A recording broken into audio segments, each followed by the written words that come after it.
Bonjour, c'est Nico sur Road Story, Histoire d'auto. Je vais vous raconter aujourd'hui une histoire qui est parue dans roadstory.com. Je vais vous parler aujourd'hui de la DS très spéciale du James Bond normand.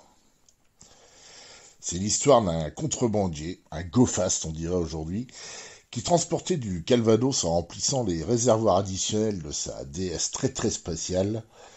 Plus de 3 décennies passées à déjouer les douanes de tout le pays avec une voiture digne de James Bond. Vous ne connaissez peut-être pas Pierre Dubourg, alias le James Bond de la Goutte ou Joe la Goutte. Je dois vous l'avouer, j'ignorais toute son existence il y a encore une semaine. Cette histoire m'a été racontée il y a quelques jours par Dédé au PMU Le Longchamp, quai de Juillet à Caen. J'avais rendez-vous pour essayer une Lotus Esprit. Il y a des métiers plus durs. C'est là, après 12 ou 13 picons, que le Dédé, élocution saccadée, démarche chancelante et casquette Pirelli sur la tête, me dit « T'écris sur les bagnoles, mais je suis sûr que tu connais même pas l'histoire de James Bond de la Goutte. » Une histoire vraie, qui défraya la chronique pendant 30 ans, bien au-delà des poreuses frontières de la Normandie. Mais pour raconter l'histoire de Pierre Dubourg et de sa DS, il faut commencer par raconter le contexte. Et là, le contexte, c'est la picole normande, pas les alcools de fillettes, non. Les digestifs sucrés, toutes ces conneries de Jet 27 ou de Baileys. Ici, on parle du Calvados de ferme, celui qui peut enflammer le gosier, envoyer une moto-bécane sur la Lune et éradiquer n'importe quel coronavirus chinois. L'histoire du Calvados est passionnante. Il est ici question de terroir, de savoir-faire, de tradition, de transmission, mais aussi de bouilleurs camouflés au fond des fermes, de taiseux, de trajets nocturnes, d'itinéraires bis et d'argent liquide. Parfois, ces personnages hauts en couleur, de bidons en aiguille, franchissent la ligne jaune pour aller rejoindre la clandestinité. Ces personnages romanesques, finissant tôt ou tard par défrayer la chronique, le temps d'un quart d'heure de gloire. C'est ce qui arrivait à Pierre Dubourg, mais lui, son quart d'heure a duré plus de 30 ans. Les origines de ce trafic trouvent leurs racines dans le Domfronté, rien que le nom fait peur. Cette Normandie oubliée, austère, où les touristes ne s'aventurent pas, et bien loin des planches de Deauville, du casino de Cabourg ou de Granville, le Monaco normand. Au cœur du bocage, la vie est rythmée par la vie agricole. Ici, on produit du lait, du beurre, du fromage, mais pas seulement. C'est qu'il faut bien écouler toutes ces pommes. Alors on fait du cidre, à la dure, c'est-à-dire pas trop sucré, celui qui peut te retourner l'estomac après un demi-verre. Comme toute entreprise, il y a aussi les produits dérivés. Ici, on parle de poirée, de pommeau, mais aussi du moins inoffensif Calvados. Cette eau de vie hautement corrosive devient vite l'emblème de toute la région. Le matin, dans les fermes, le départ au champ s'accompagne souvent d'une bonne rasade de calva dans le café, pour se donner du courage. Au milieu de la matinée, la collation de 9 heures passe par un petit coup d'eau de vie, accompagné d'un bout de pain et de fromage. Le Calvados est disponible à volonté dans toutes les fermes et toutes les raisons sont bonnes pour se faire un petit canard. Ce canard qui donne des ailes consiste à tremper un morceau de sucre, du précieux breuvage et bien sûr à le manger. À ce rythme-là, à la fin d'une journée normale, vous aurez bu une petite dizaine de petits verres d'eau de vie, d'une eau de vie dépassant allègrement les 70 degrés. C'est ainsi qu'on écoulait la production du Calva Domfronté, qui vivait dans l'ombre du Calva du Pays d'Auge, qui, lui, disposait d'une appellation d'origine contrôlée. À défaut de disposer d'une AOC, les producteurs du Calvados Domfronté disposaient d'un bon sens certain. Ils produisaient à l'abri des regards et par conséquent des contrôles ce breuvage qu'on appelle Calvados. La tradition voulait qu'on vende une partie de la production de manière officielle et déclarée, et le reste de façon, disons, plus discrète. Pendant longtemps, l'administration ferme les yeux sur ce trafic organisé. Après la Seconde Guerre mondiale, Pierre Mendès France décident de retirer progressivement leurs droits aux bouilleurs de cru pour lutter contre l'alcoolisme. Pour renflouer les caisses, ouais, gueule un habitué dans le fond du PMU. Rapidement, la colère monte chez les producteurs de Calvados, d'autant plus que les contrôles sur les sites de production se multiplient. Dans les villages, ceux qui traquent les fraudeurs et qu'on appelle les rats de cave provoquent de sérieux remous. La riposte s'organise. Dans certains villages de l'Orne, du Calvados ou encore de la Mayenne, on sonne le tocsin à leur arrivée. Les contrôleurs ne sont pas les bienvenus et les habitudes ont la vie dure.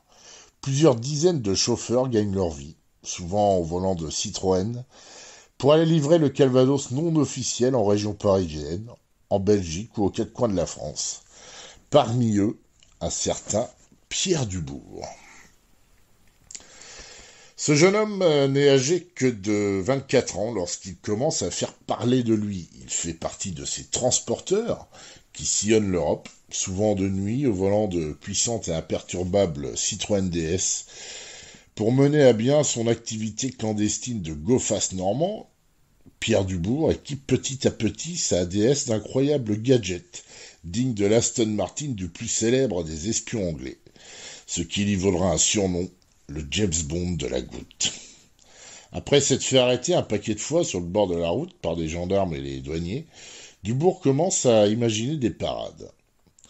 Il dote sa DS de plaques minéralogiques escamotables. Dès qu'il se sent suivi, une simple pression sur un bouton fait disparaître l'immatriculation de la DS. Les poursuites se faisant principalement de nuit, le James Bond normand pose de puissants projecteurs éblouissants à l'arrière pour aveugler les flics qui se risqueraient à le suivre. Un système de fumigène est posé et s'actionne là aussi d'un simple interrupteur pour plonger les curieux dans un épais nuage noir. Au fur et à mesure des années, ces dispositifs sont accompagnés d'un autre dispositif de pulvérisation d'huile sur la route. Un réservoir d'huile dédié est relié à un tuyau et peut déverser son contenu sur le bitume, idéal pour éloigner des motards de la gendarmerie. Le clou du spectacle sera certainement l'installation par Pierre Dubourg d'un système de projection de clous destiné à crever les pneumatiques des hommes en bleu. Et le calva ? Dubourg installe dans les ailes avant et sous les banquettes arrière 2 immenses réservoirs additionnels capables d'emporter plus de 400 litres du précieux alcool en toute discrétion. C'est un des avantages de la suspension hydropneumatique. La hauteur de caisse ne varie pas en fonction de la charge. Et donc indécelable vu de l'extérieur, les suspensions ne s'affaissent pas. Ajoutez à cela des bidons disséminés un peu partout dans l'habitacle et Dubourg pouvait transporter plusieurs centaines de litres de calva en un seul voyage. On peut rire de ces combines, mais associés à un joli coup de volant, ils permettent à Dubourg de semer les flics pendant 30 ans.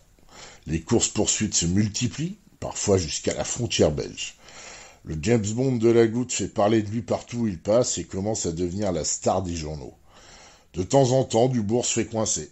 Dédé me raconte, il avait tout le temps d'énormes liasses de billets de 500. Il en donnait 3 ou 4 aux gendarmes et leur disait « Prenez ça, je m'en fous, je récupérerai avant ce soir ».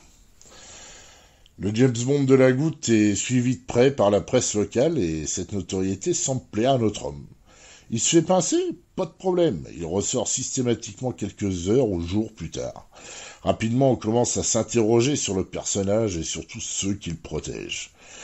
Quand il sent que la prison est inéluctable, Dubourg fait le fou, et va se reposer quelques semaines en hôpital psychiatrique avant de ressortir libre comme l'air. Il se dit que le James Bond normand livrerait régulièrement la quasi-totalité des gendarmeries du Calvados et de l'Orne en spiritueux. Après 30 ans à défier les autorités, les années 80 auront raison du lucratif business de notre James Bond normand. Les douanes en ont marre de passer pour des guignols, et la notoriété croissante de Dubourg commence à leur poser sérieusement problème. Dans les années 80, on estime à une vingtaine de trafiquants transporteurs vivant très luxueusement de ce trafic dans le Calvados. Un soir d'avril 1987, le James Bond de la goutte est victime d'un guet-apens tendu par la PJ de Caen. À 47 ans, Pierre Dubourg jouait toujours aux gendarmes et aux voleurs. Après 14 petites condamnations entre 64 et 1987, cette fois c'est plus grave. Les flics le coincent en possession de faux billets. Il écope de 3 ans de prison. À sa sortie, le James Bond de la Goutte se retire dans le village de Pondouilly. Un reportage de France 3 Normandie montre plusieurs déesses bricolées dans sa cour. L'ancien trafiquant, qui ne crache pas sur une télé de temps en temps, se décrit lui-même comme un Robin des Bois. Il annonce même qu'il va se lancer dans une carrière de pilote de course. Il n'en sera rien, mais Dubourg fera encore parler de lui dans les années 90 en déposant plainte suite à la parution d'un livre relatant ses exploits. Aujourd'hui, personne n'assume dire si le James Bond de la Goutte était toujours de notre monde, mais la légende, elle, est bien vivante. Une légende qu'on se transmet de père en fils, ou qu'on pourra entendre le vendredi soir au Longchamp. Vous pouvez retrouver cet article ainsi que plein d'autres histoires sur road-story.com. Merci.